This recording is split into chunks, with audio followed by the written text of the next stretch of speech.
Maybe Ellen did it by accident.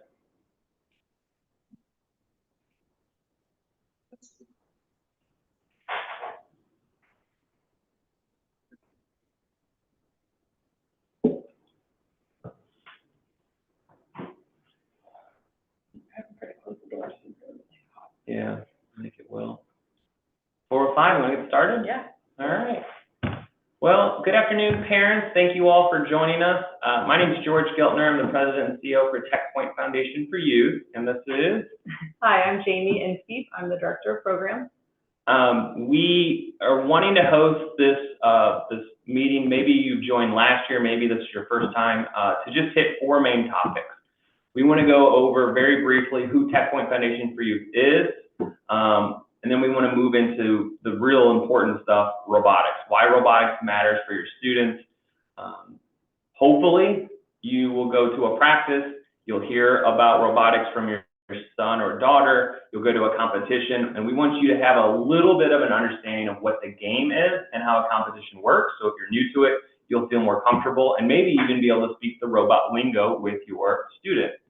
And then lastly, we want to talk about how you as a parent can support your local team.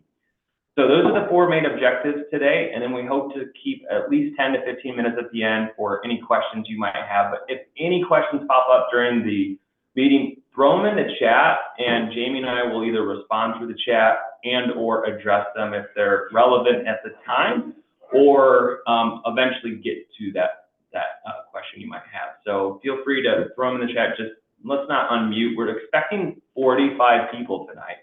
There's 15 right now. So maybe traffic and finishing up with work, who knows? So let's get started. The first is TechPoint Foundation for Youth. If you've never heard of TechPoint Foundation for Youth, we're a small local nonprofit. We have a team of 5. So I introduced myself and Jamie, but just kind of quick background on us. Jamie has 16 years of teaching experience and was an elementary and middle school robotics coach, and she actually received one of our grants. And I taught for 10 years, and I taught high school. So between Jamie and I, we have elementary, middle, and high school robotics coach experience. In fact, I was a robotics student myself. I have been involved with robotics since 1999. So 25 years of experience.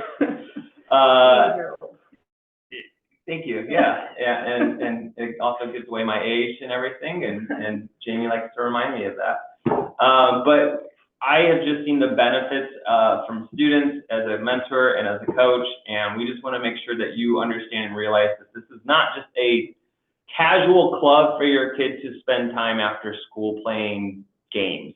I mean, this is a life-changing opportunity for your students. I'm not a parent, but I would think as a parent, you're constantly thinking, what is the best thing I can do to prepare my student for the real world?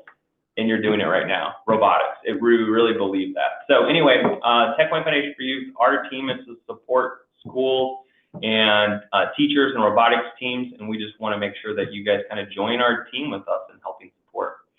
Our website, techpointyouth.org, has a lot of information on there. If you guys, anything we talk about today, we'll reference our website. There's a lot of helpful, useful information and robot resources on there.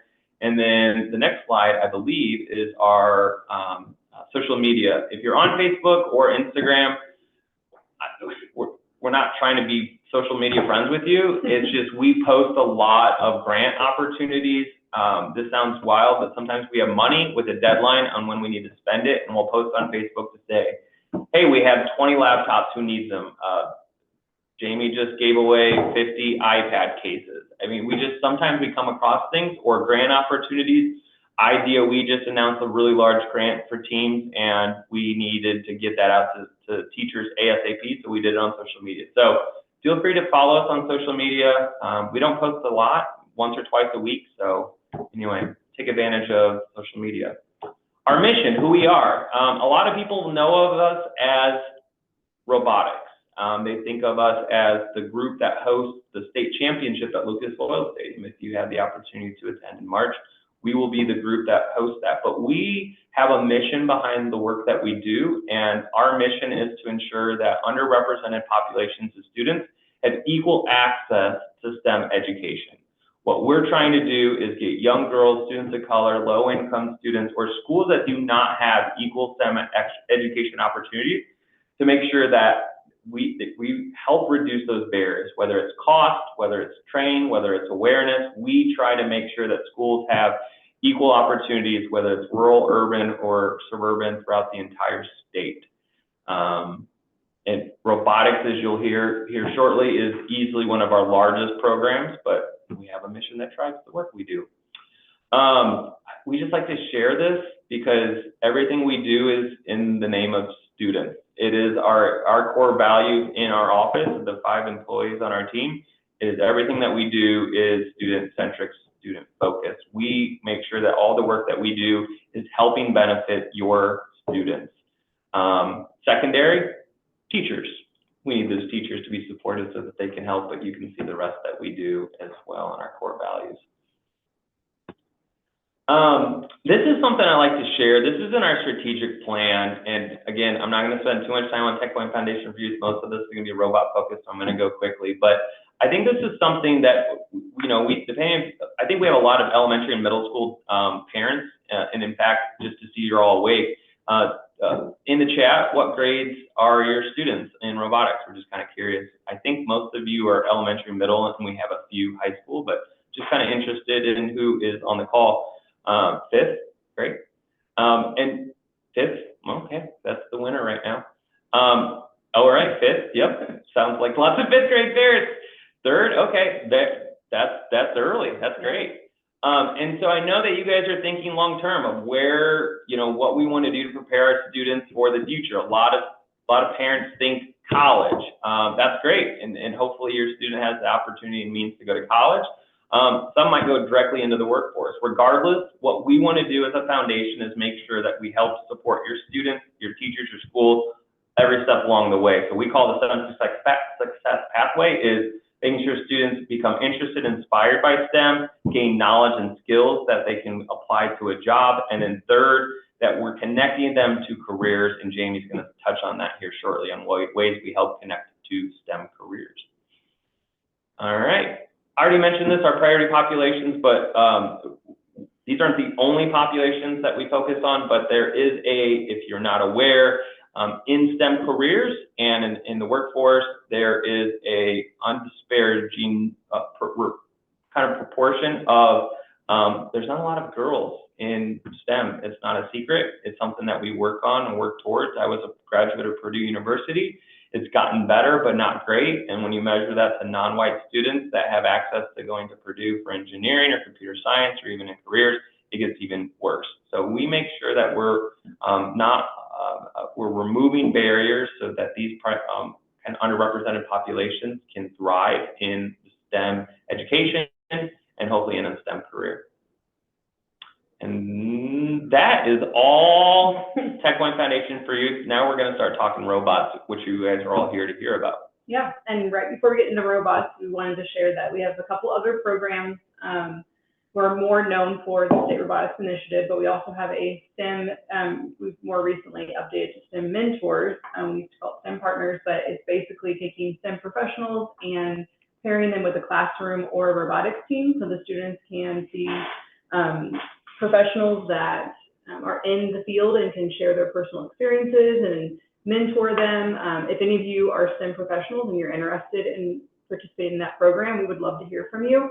We're always looking to expand that. And then also, George referenced our Explore program, and that's a more recent program where we're connecting juniors and seniors in high school with some summer micro internships where they're learning from different tech companies in central Indiana. So if you have a junior or a senior in central Indiana that would be interested in that program, we usually open that up in the late winter, early spring for those applications, and we have a cohort of students for that. But then lastly, of course, the State Robotics Initiative. So that we're going to go into more detail on robotics now.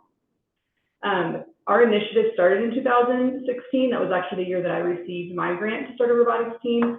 And as you can see on the map, there was just a handful of teams, and they were mostly all in central Indiana. So the State Robotics Initiative allowed funding to put a robotics kit into schools all over the state of Indiana and create the startup grant that provided the equipment to start one robotics team. And you can see now the difference between where we were and where we are now. So it's really exciting to see how we've been able to expand outside of Indianapolis and grow the initiative. We are actually in all 92 counties. We're in 51% of schools, and fun fact that Indiana has more elementary and middle school robotics teams than anyone else in the country. So Indiana is definitely leading the way in robotics. If anyone has experience with the state robotics championship at Lucas Oil, you know that it's the largest state championship in the country. It's huge. Yeah. And then if you've ever been to the World Championship in Dallas, Texas, you would know that we have more teams represented there from Indiana than any other state, country, territory. We're proud of these things, and we like to brag sometimes, and it's all because of you and your students. Yeah, very exciting. You may hear of a few different main people when you're here, when you hear about robotics, whether it be from your coach or from your students. You'll hear the word VEX being used. So we use the platform VEX Robotics. That's where all of the curriculum comes from. That's where all of the equipment comes from. You may have also heard of FIRST Robotics. So that's more of the Lego side of things, but we use VEX Robotics for our platform. And then REC Foundation, you may hear about them sometimes. They are the ones who manage all of the team registrations, all of the competitions. They're the ones who come out with a new game every single year, which we'll talk about here in a little bit. So they manage all of that. And then, of course, and they are global. So VEX and REC Foundation are both global. And then you have, of course, us. We manage the grants. So we give schools grants to start robotics teams. We train teachers to become robotics coaches, and then we support them throughout the season as needed. And just one note on this, and that we like to make a note or a point of, is we do not sell anything. We do not make money off of anything. We don't ever charge for anything. Everything that we do, and it sounds too good to be true, but our job is to make sure that this is as easy for schools and teachers as possible, is we give away robot equipment and the training, and we make sure that schools never have any kind of financial barriers. VEX is a company that sells products. We don't sell products. We don't make money off of having more teams. We brag that it's more in Indiana. We don't make money because of that. So we're a nonprofit literally to give back to schools in need. So just make sure that distinction. Yeah. So we want to touch on why are so important. We know there are lots of things that your kids can choose to do, can opt in to sports and extracurriculars. We just want to touch on why we feel like robotics is important and one of the best things that your child can participate in. Obviously, there's the mechanical and the more hands-on things. So they're building, they're programming, they're solving all those problems, but then ultimately they have the secondary, the more soft skills that are as a result of those hands-on skills. So they're learning critical thinking, they're learning how to communicate effectively, how to be creative, how to think outside the box and be innovative. And I think one of the most important things, how to collaborate with their teammates and with complete strangers. So in robotics, they get paired with an alliance partner that are in most cases complete strangers, and they have to work together to score as many points as possible. So rather than battle bots, which there's often a misconception that it's battle bots, it's very much the opposite, and it's very collaborative. It is competitive, but it's very collaborative, and encourages all of the soft skills that students are going to be using in whatever career they choose to go into. And speaking of careers they're going to go into, right now, this is a couple of years outdated, so it's probably even more at this point, but there's 500,000 current openings in computing jobs. So these are in every industry. This is not just a specific STEM industry, but this is in every industry in every state. And it's going to continue to grow at twice the rate of all other jobs. So all of these jobs that are available, students are learning the skills that they can apply to these when they're doing robotics. And those numbers are going to continue to grow at a higher rate than non-STEM jobs. employment in STEM occupations has grown so much. If anyone has seen that kind of happen over the last 10 years, especially, you've seen it grow so quickly that it's almost difficult to keep up with, which is why we have such a gap in so many unfilled positions. 20% of high school grads are ready for those STEM majors, so that's a pretty low percentage when you think about the number of jobs that are available and such a low number of high school students that are ready for to fill those positions. So that is one of the many reasons why we feel like robotics is such a crucial activity for students to participate in. This is always interesting. It comes from the New York Times. I personally used to always share it with my students.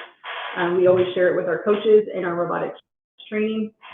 We want students to see that to get a job at a place like Google, which every single person in the world knows what Google is, and what a huge company they are. And you can see all the things that they're looking for in their employees.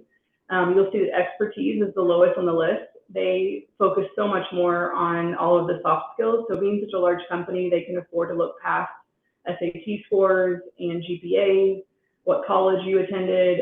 They're more concerned about, can you solve problems and can you think critically? So it's always an important thing to show students and to remind them that the skills they're learning in robotics now are going to help them with whatever career they choose to go into.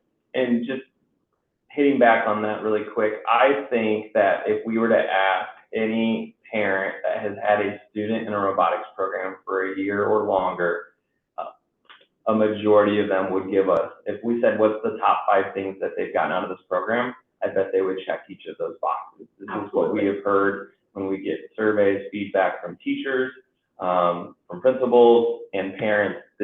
These are very important skills that you just don't gain in a lot of other areas. Robotics does a great job of preparing students in these areas. Okay, pass it back to you. Yeah, so I am kind of curious, this is my a check on you if you're still alive and awake with us. How many of you have never been to a robot competition before in the chat? Never been to a robot competition? Do we have any? Never. Heather, awesome. This is for Heather then. So, okay, Monica, we got lots. This is great. So this is to kind of give you an idea. We're going to give a high level. We're not going to break down at the end of this. You're not going to be robot coaches and ready to go out and start your own team, but this is to bring some awareness of what you might see at a competition, what you might hear from your student, or what you might see at practice. If you were to go to Vex's website right now, you would see 5 different kind of platforms. Vex 123, Vex Go, Vex IQ, Vex B5, and Vex WorkCell. What we're going to be talking about mostly today is the middle 2, Vex IQ and Vex B5. Vex 123 and Vex Go are in-classroom robotics programs. Some of your students might be engaging in these. Jamie offers grants to schools so that they're doing robotics both in the classroom during the class day and after school. But everything we're going to talk about here on out is after-school robotics on a team, almost like a sport. And they would be involved in the middle one, Vex IQ, which is a plastic robot, or at the high school level. There's some middle schools, but only about 20 in the state compared to 2,000 throughout the rest of the state. Most of the high schools, or all the high schools, are using V5. They're metal robots, so it's kind of a step up. They're a little bit more robust. I saw that joke every time I still laugh. Jamie still laughs too. It's a courtesy laugh. Oh gosh, I think it's funny. Anyway, they're more robust. They're made out of metal, where the IQ are plastic. And what we do with our grant is we buy everything you see on the screen. So if an elementary and middle school applied for one of our robotics grant, they would get that middle blue kit. It's 4 bins. It comes with everything you need to build your first basic robot. And then we also buy the field and game elements for everything that a school needs to get started. The nice thing about this is next year, when the season starts, they get to reuse everything you see on the screen except for the game elements. So, and we're going to talk about the game elements here in a second. For high school parents, and I didn't see any. Oh, we had a 10th grade. Yep. That might be Krista iPhone. I'm not sure. Anyway, we do have a high school parent on here. That's the metal V5 or Vex. They call it sometimes Vex DRC, Vex Robotics Competition. You'll see that name interchanged. It's like a rector set. We give them, again, the robot kit's about $1,200 now. We buy the kit for the schools, we buy the field, that field's like $1,500. We buy everything they need, and again, all those parts and the game field are reusable except for the elements. We'll talk about the elements. So anyway, when you go to a competition, if you're in elementary or middle school, your plastic robot will only play against other plastic robots, and metal robots will only play about metal robots. We'll talk about the two here in a second. And then I'll add that the IQ field, the plastic one, is 6x8, and the high school field is 12x12. So it's much larger than the elementary and middle school field. And then also I'll point out the robots that you see on the right side of the screen. These are considered the hero bots. So every year when there's a new challenge, they also release a new suggestive robot, which they call the hero bot. So this year's hero bot for IQ is on the top, and then for VRC is at the bottom. Those hero bots, think Legos, step-by-step instructions on how to build your robot and play the game. And we're getting too much into it, so I'm going to try to back off. But what we tell coaches is you can build this hero bot for first and maybe second year team, but they should always build beyond this. All the robots should not look the same going to competition. The kids should add their own flavor, add new design, unique solutions to solve the problem, not going to competition with the basic hero bot. That's just a starting point. But it's a good starting point. You can move on. It's a good starting point to get kids thinking and to like see what's possible and at least get them to score a point or two. We're going to get kind of technical. This might be the most technical slide we have. And this is for those that have never been to a competition. There's kind of three things you might see there. There's more than that, but at the competition level, there's a teamwork challenge and there's a skills challenge. And so what we want to explain when you hear skills or when you see your robot team go to the skills field, what it is you're seeing. So I'm going to start with the first part, teamwork challenge. This is for IQ, and I'll explain B5. They're very similar, but for IQ, which is elementary and middle school, it's plastic robots, 1st through 8th graders. They'll be playing on that plastic field. They will, at a competition, get 8 matches, and each match will be paired with another team. And in 1 minute, they need to score as many points as possible together. And the points they get will be an alliance point. So if Jamie and I are in a team and we play for 1 minute and we get 20 points, we both get 20 points. Next match, match 2, I'm going to be paired up with someone else. I'm going to be paired up with Ellen on the call. And Ellen and I play, we get 15 points. Ellen and I got 15 points. So I got 20 in my round 1, 15 in round 2. I got 35 points collectively. That's in a nutshell how the teamwork challenge goes. You get 8 matches paired up with different teams each match. Sometimes it's with a really good team. Sometimes it's not so good of a good team. Sometimes you're the good team. Sometimes you're the bad team. The whole point is it's trying to teach kids how to work together with other students from other schools with other robot design to come together to solve a problem. Now, that teamwork challenge, that's what you're going to do, is sitting in the audience, probably seeing. That's the most exciting element of the competition. If you go to state, you're sitting in the bleachers at Lucas Oil Stadium, that's what you're probably going to watch the most of. There's announcers, there's a video of it sometimes. It's exciting. Skills is typically off to the side, and what that is it's one robot by itself trying to compete in the same exact game in the same exact time, but there's not an alliance partner. So Jamie from the other team wouldn't be there. It would just be my robot on the field by itself. And what this does is it eliminates that, oh, I was paired up with a bad robot. This is like time trials for the Indy 500. How fast can you score points by your own without any other outside influences? And in skills, and more complicated, you get 6 tries. You get 3 driving tries and 3 programming tries. Driving is driving with remote control, just like in the teamwork challenge. Programming, this is really cool. You guys should be very proud of it. And this is like the wow factor, because the kids blow us away on how technical and smart they are, is they do a program challenging completely autonomous with no remote control. The remote control sits down, they hit a button, and from code they put on there, it runs around and scores points autonomously. Think of a Tesla driving on its own. Your kids are designing Tesla cars. Yep. Pretty cool.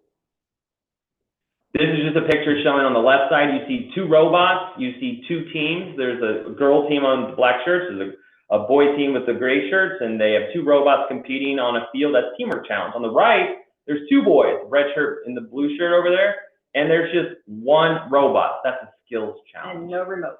No remote control. So that's how we know they're doing a programming challenge. Good job. Good point.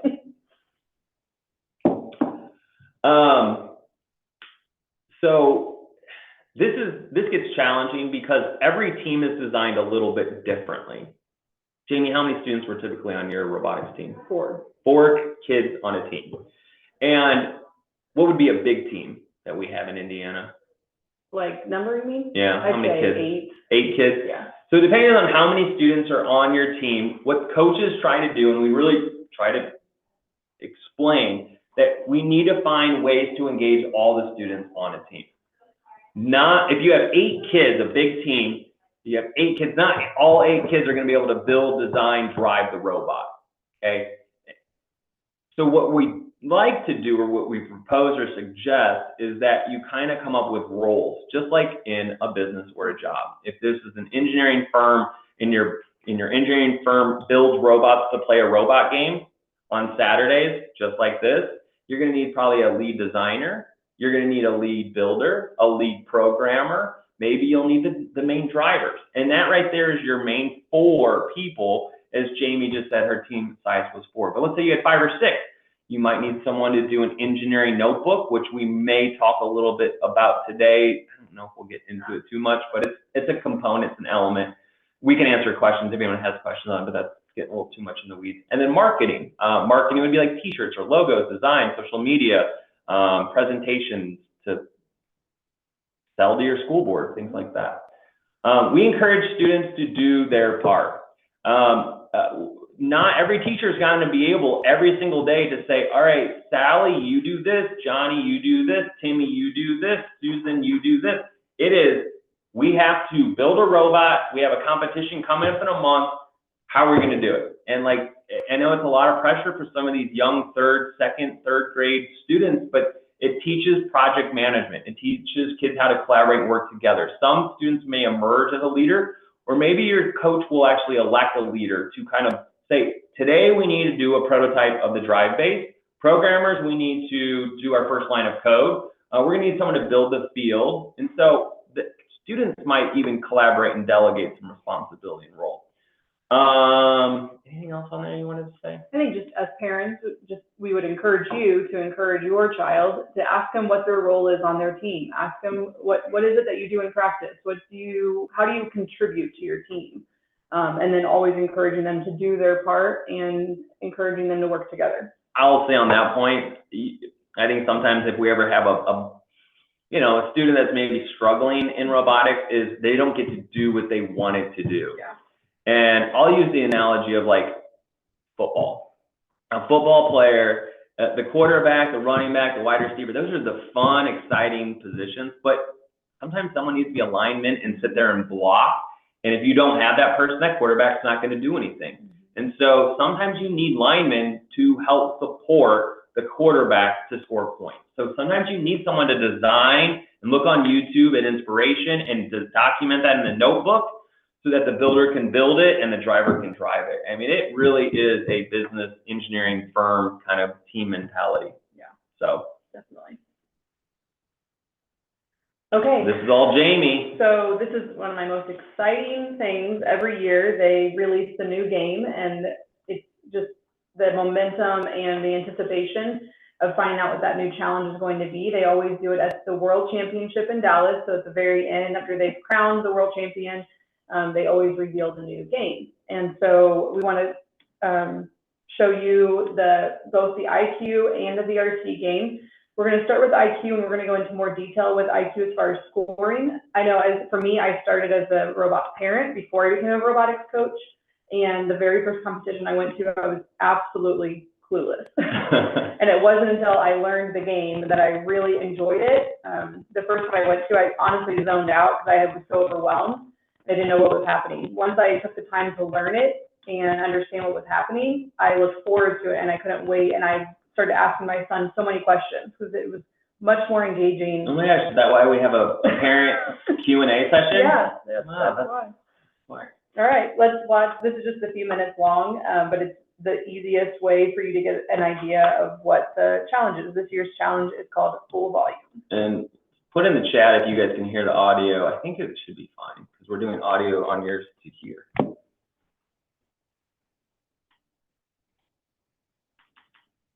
I'll put it in the chat. There we go. I lied, I won't put it in the chat. I have to unmute myself. Full volume. I need to mute this. Go ahead. In 3 goals, 73 blocks, and 1 clutch. Blocks come with 3 sides. All right. Here's what we're going to do. We're going to commentate it ourselves. Do I need to unmute? Mute. Oh wait, I know. Mute YouTube. There you go. All right. Can you guys hear us right now? And then unmute this. Let's try this. All right. We're going to try that. No. All right. We're lost everything. They get. All right. Mute your audio there.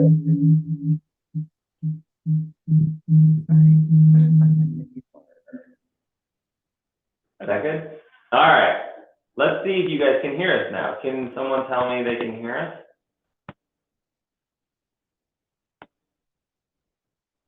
Should we like lose everyone? Oh, all right. Thanks, Heather. Okay. So Jamie's going to narrate why don't you pause right there? Okay. And just walk us through. Yep. So basically the 2 robots have the starting position. This is a good example of how the robots could look very different that are paired up. And then what they're going to do is they're going to have 1 minute to score as many points as possible together. So they get a point for every game element that goes into the 3 scoring goals. So you'll see the 3, they're highlighted right now, so they're kind of invisible, but they have the 3 different size blocks. They have the small green cubes, the bigger purple cubes, and then those larger red ones. They are going to knock those 3 red ones. Let me see if I push play if you can see a little bit better. The red ones are on little pedestals, so they're going to get points for knocking those over. There's your 3 game elements. There's different sizes, different textures, everything. It's going to be tough. And then you can see there the little pegs that the red ones are on, so the robot can either pick those up off of there or just knock them off, but as long as they're off, they're 5 points. They also get points for clearing the supply zone, so getting all of those blocks out of the supply zone, which are in there randomly, that is an extra 20 points. Wow. And then putting them into the goals. And then you can, for every single game element, regardless of the size or color, they're going to get 1 point per game element. And then they're going to get additional points if they have all of the same color, and then additional points based on their fill level, which we'll show you some graphics on those. We'll break all of this down for you. And even if you don't know or memorize this, you ask your student because they should know all of these things. Yeah, and they'll be excited to tell you about it. We're just trying to give you a quick overview so you're not staring in the audience like, what the heck am I looking at? You actually might be a pro. You could be the parent in the audience. Telling the other parent Yeah. what's going on. Yep. Which is going to give you major cool points. That is pretty cool. Yep. Oh, the end game here. Oh yeah, so the end game is always the most exciting, which is in this year's challenge, let me rewind it so you can see. In this year's challenge, it's all about parking your robot in the empty supply zone. So if you get different points based on how many robots are in that supply zone. Then you can have a partially parked robot or a fully parked robot, and those give you different number of points. There you go. And we actually have a PowerPoint slide that kind of just goes over all of this because that was a lot, and we put Jamie on the spot to have to narrate a YouTube video. But you can easily just Google on YouTube, I think that works, it's a verb. Beck's IQ Challenge, and then the video's in there. Yep. And you can watch it. Here's a little bit of a breakdown. And as you go to more competitions, you will get more familiar with the scoring. But just to kind of recap all of it, every single block that is scored into a goal is 1 point. Every single goal that is uniform, so you have up to 3 goals, and you can get up to 30 points if every one of those goals is uniform. You can see the difference between uniform and not uniform. And then you also get height bonuses, so you can either have the 10-point, which is just above the floor level, 20-point is above that middle, I guess a little bit lower the middle line, and then 30 points for exceeding the height of the goal. And then the cleared, you can see the difference between a cleared and a not cleared. If you end up with a game piece still in your robot, then that would be considered not cleared, because technically that game piece is still inside that supply zone. And then the end game, which is the parked robots, you can see the difference in point value. You can get up to 25 points with the end game. And just to give you a heads up, you're not going to see a lot of this season. This is so far what I'm hearing from coaches, this is the most challenging end game they've ever seen in all the years of VEX Robotics. Because as you can see, that PVC pipe is just enough off of the floor of the field that they're going to have to lift their robot up and over in order to get into that supply zone. We, again, don't expect you to be experts. Is there any, because this is it on this, right? Well, we'll have the VRC one. Got it. Are there any questions that we can help answer? I mean, basically, the way I like to summarize it, there's 3 ways to score. Putting the cubes in bins, unifying those bins, heightening those bins. That's your first way to score. The second way is clearing the corners and clearing the red tags, or red ball cubes. They just call them blocks, I think. And then the last way is parking your robot or double parking your robot in the supply zone. So those are the 3 ways you'll hopefully see at a competition. You can even Google on YouTube. There are already people showing off their robots and competitions of teams doing this. So you can get kind of an idea even before you go to a competition, or go to one of your students' practices and say, let me see what your robot can do before a competition. Yeah. So, any questions in the chat? We're going to move on to the VRC, or the V5 high school. We're not going to mess with audio. We're just going to show you, and we're not even going to break this down too much. We just want to show you what this looks like. And the reason why we did this, because, and again, I apologize for Krista, the high school parent. We're not going to go too deep into this just because we don't have a lot of parents on it, and we're running out of time right now. So if you just want to pause it right now, I don't know, you can see the game pieces are, it's almost a similar game. You're moving objects from one side to the other, and but the difference is it's 2 robots against 2 robots. It's a red team against the blue team, and so you're with a partner, but you are kind of going against someone else. So it's Jamie. More competitive. More competitive. Yeah. Jamie said it's not like BattleBots. They're not supposed to destroy each other, but you can play defense. Yeah. And the only reason why we show this to the elementary and middle school teacher or parents as well is we want you to hopefully encourage your students to stick with this through high school. I think there are a lot of colleges right now that are looking on resumes on what are the after-school activities that your students are engaging in and how meaningful are they.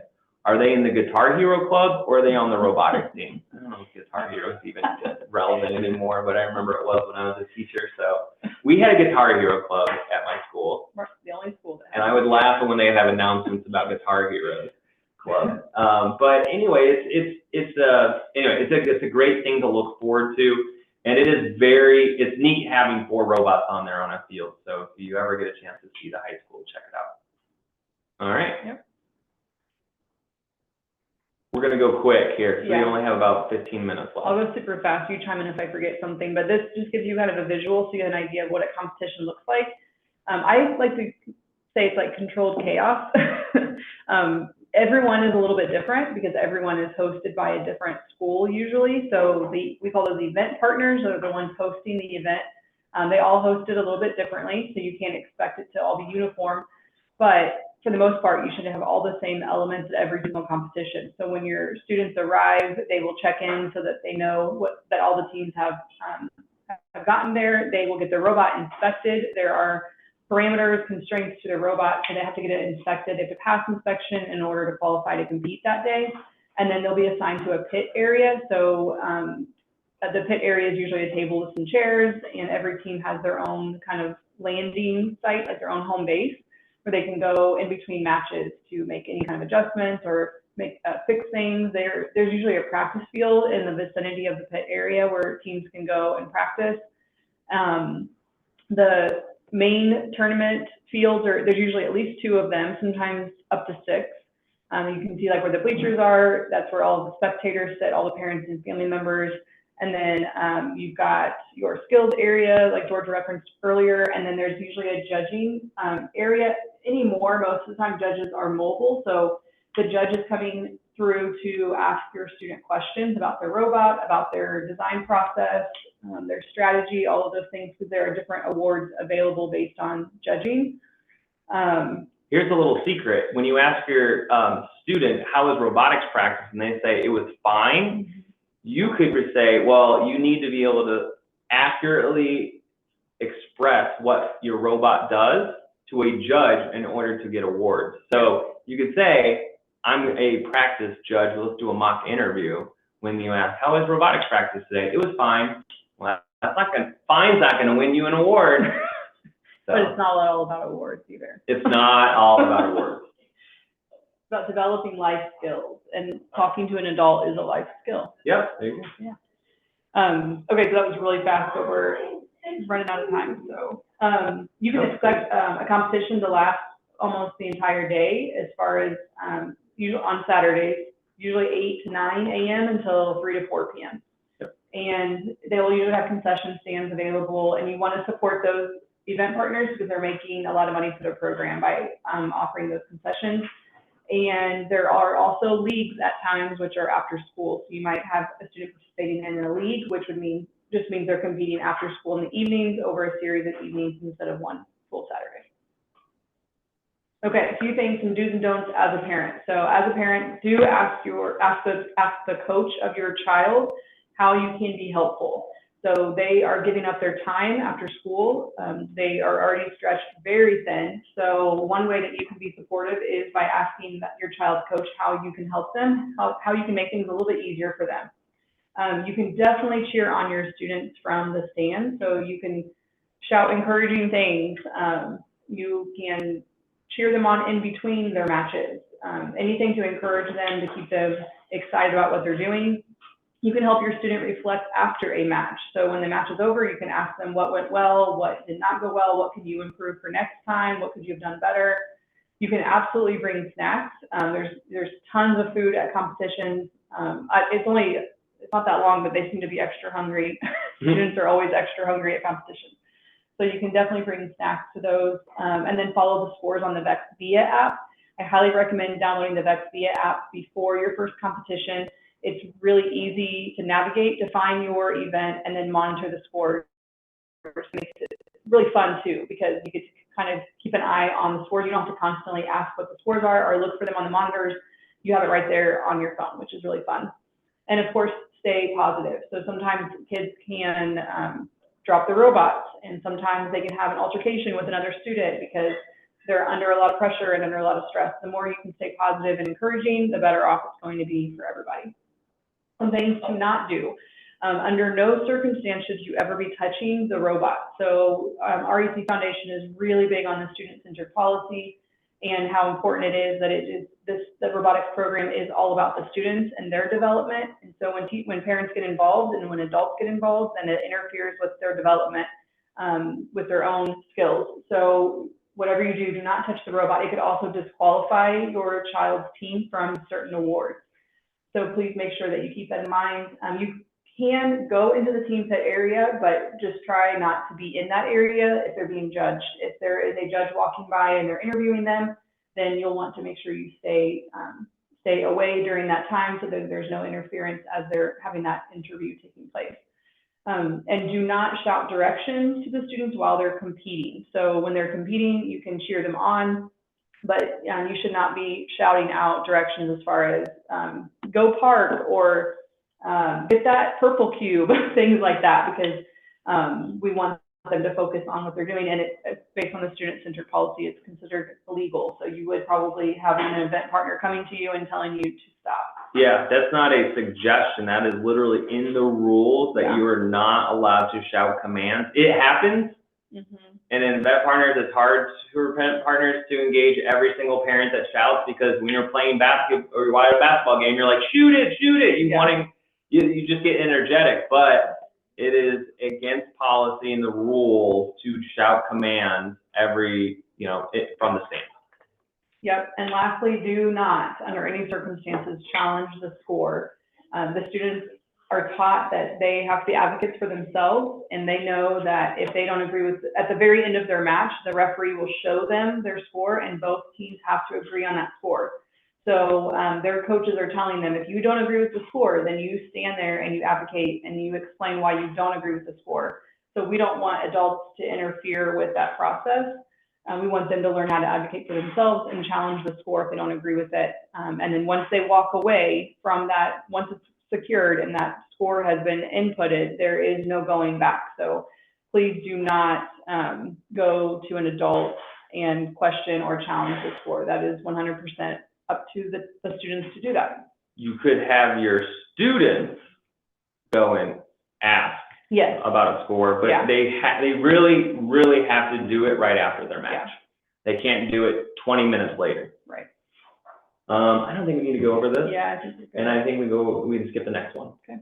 And so things that we think that you can do to help. Some of you have students on programs that are very well-run, oiled machines. They have parental support. They have school support.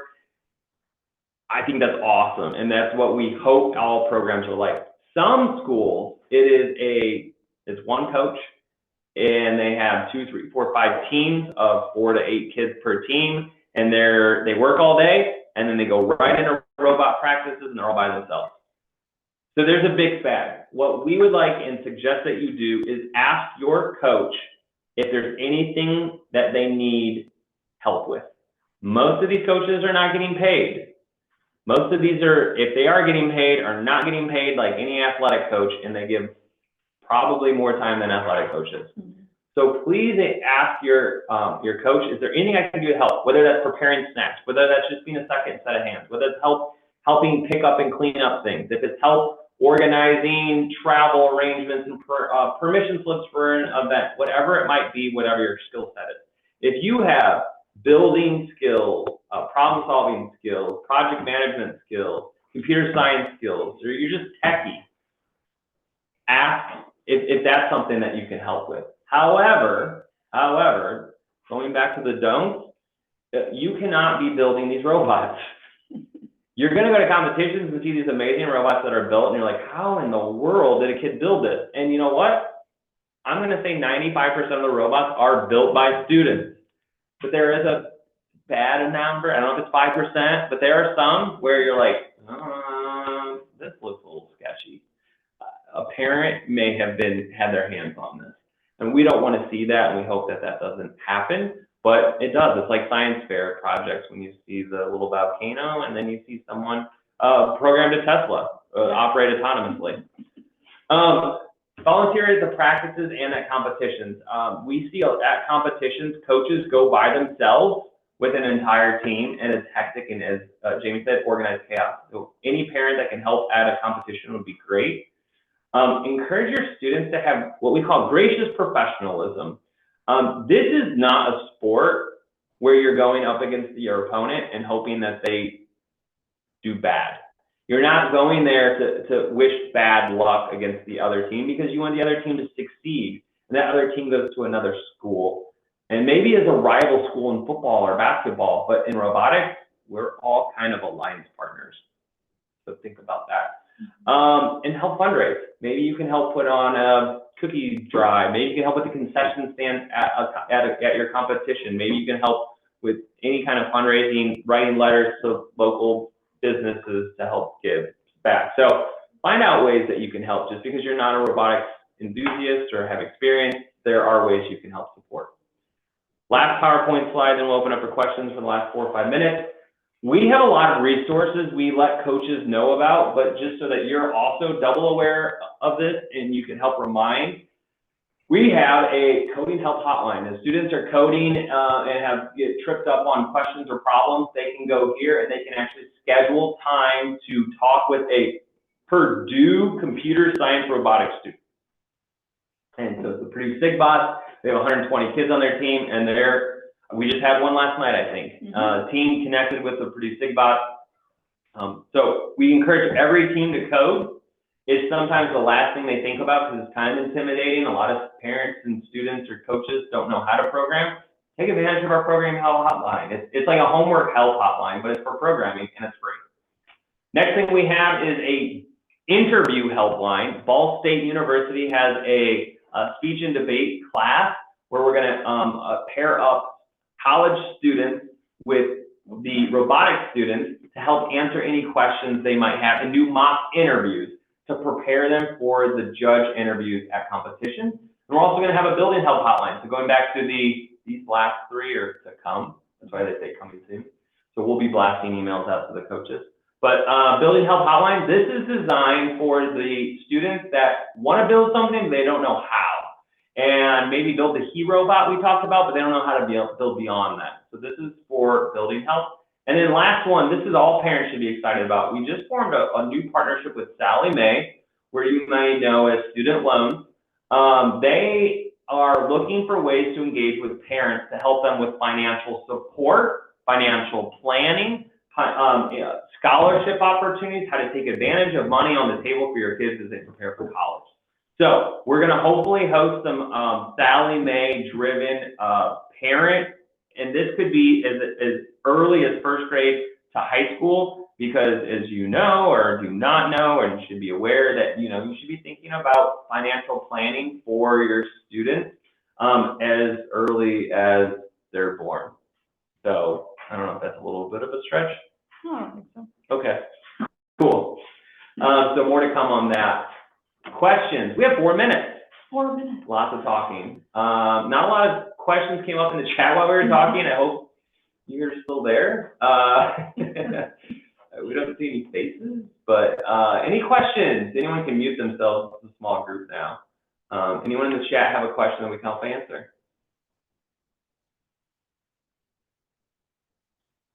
We want to talk to someone.